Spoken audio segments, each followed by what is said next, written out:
ठाकुर जी का इसी स्वरूप का वंदन किया। नीलाम्बुजश्यामलकोमलांगं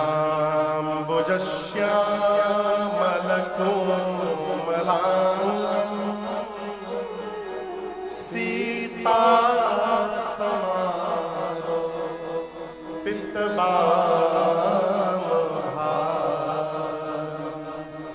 पाणौ महाशायक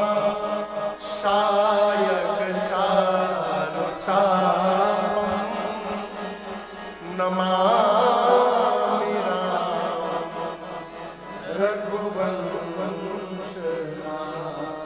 नील अंबुज के समान जिनके श्यामल कोमल अंग है, जिनके बाम भाग में मां जानकी जी शोभायमान है, जो हाथ में धनुष बाण लेकर के सीता जी के साथ रघुवंश के सिंहासन पर विराजमान है, उन भगवान श्री राम को मैं बारंबार प्रणाम करता हूं।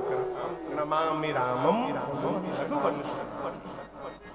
3 श्लोक लिखने के बाद स्वामी जी ने दोहा लिखा। अयोध्या कांड का ये दोहा कितने लोगों को याद है? हाथ उठाइए।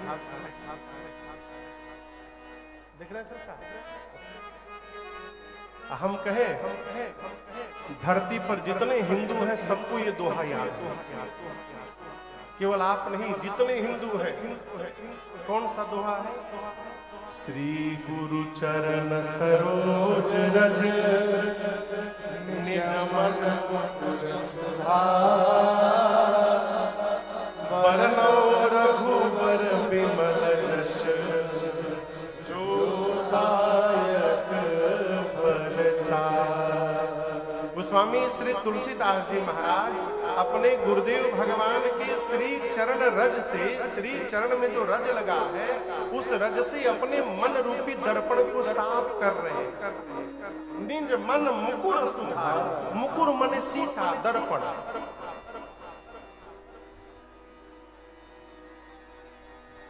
यदि आप सभी स्वामी राजेश्वरानंद सरस्वती जी महाराज, स्वामी राजेश्वरानंद सरस्वती जी महाराज, उनका एक पद है, पद का अंतिम अंतरा स्वामी जी तो भगवान के धाम चले गए, उनके गीत का अंतिम अंतरा मैं सुनाऊं।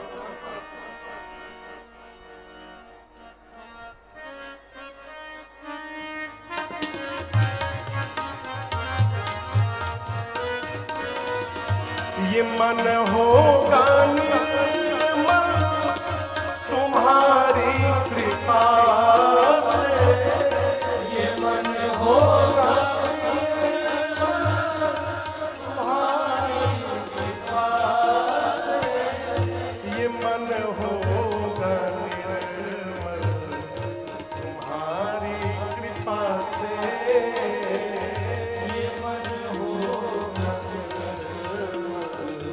तुम्हारी कृपा से। इसे शुद्ध करने में राजेश हारे,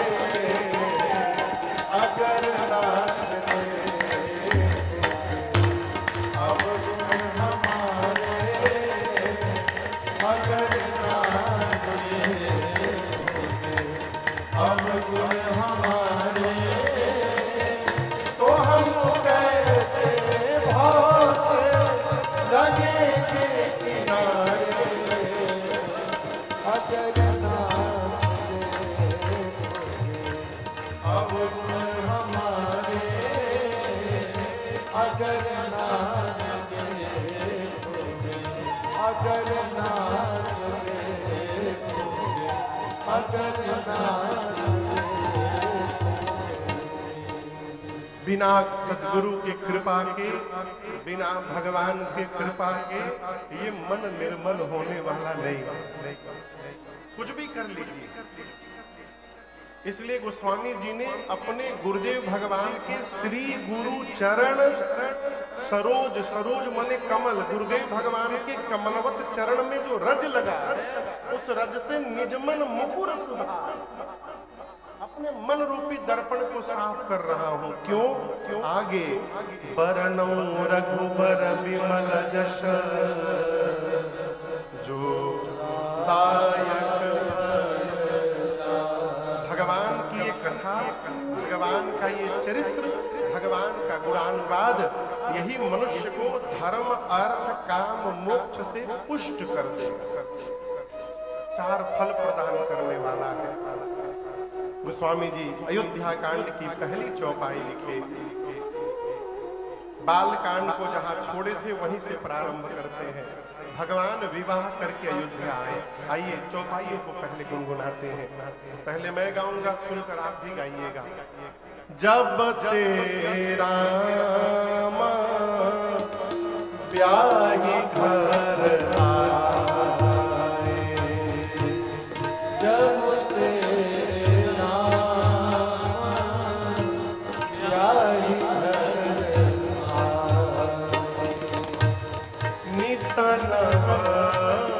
मंगल मोद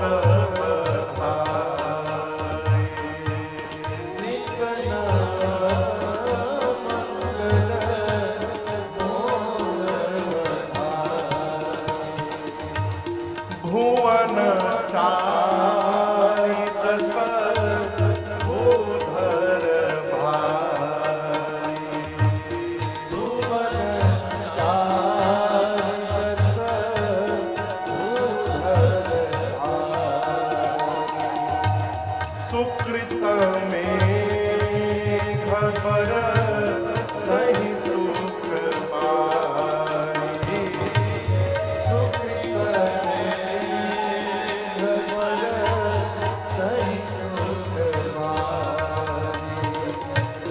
रिधि सिद्धि संपत्ति नदी सुहाई, रिधि सिद्धि संपत्ति नदी सुहाई,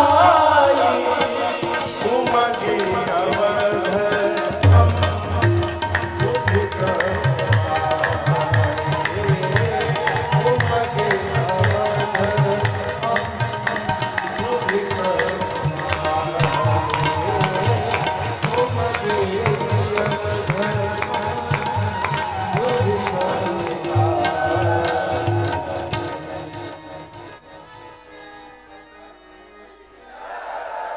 गोस्वामी जी कहते हैं, जब से श्री रघुनाथ जी विवाह करके श्री अवध आए, अयोध्या में नित्य नव मंगल मोद बधाए, नित्य नवीन आनंद उत्सव है, महोत्सव है। और आपको सुनकर जानकर ये आश्चर्य लगेगा, अयोध्या का ये आनंद महोत्सव 11 वर्षों तक चला। कितने दिन तक? भगवान विवाह करके अवध लौटे हैं, आने के बाद 11 वर्षों तक अयोध्या में नित्य महोत्सव, नित्य आनंद। ऐसा लगता है कि अयोध्या वासियों के जीवन के पुण्य उनके ऊपर बादल बनकर के सुख की वर्षा कर रहे हैं। सब प्रकार से सब लोग सुखी हैं, रामचंद मुख चंद निहारी। परंतु आपसे एक बात कहें, अयोध्या वासियों के मन में एक लालसा है, एक चाह है। क्या? सभी अयोध्या वासी नित्य भगवान शिव से प्रार्थना करते हैं, बाबा आप अक्षत युवराज पद राम ही देव नरेश। नित्य भगवान महेश से प्रार्थना करती है प्रजा, हे बाबा कृपा करिए, महाराज अपने जीवित रहते ही राम जी को युवराज पद पर बिठा आप अक्षत युवराज पद राम ही देव नरेश। और दर्शन करिएगा, प्रजा को राजा का पुत्र माना गया है। जो राजा होता है वो प्रजा का पिता होता है, और जो पिता है वो संतान के मन की बात को बिना कहे जान जाता है, इसलिए वो पिता है। माता पिता बिना कहे सब जानते हैं, इसीलिए माई बाप है। एक दिन चक्रवर्ती जी महाराज अपने दरबार में सभा में बैठे थे। उनको ऐसा लगा कि उनके सिर पर रखा हुआ मुकुट तनिक टेढ़ा हो गया है। उस मुकुट को सीधा करने के लिए महाराज ने हाथ में दर्पण लिया। राय सुभाय मुकुर कर ली,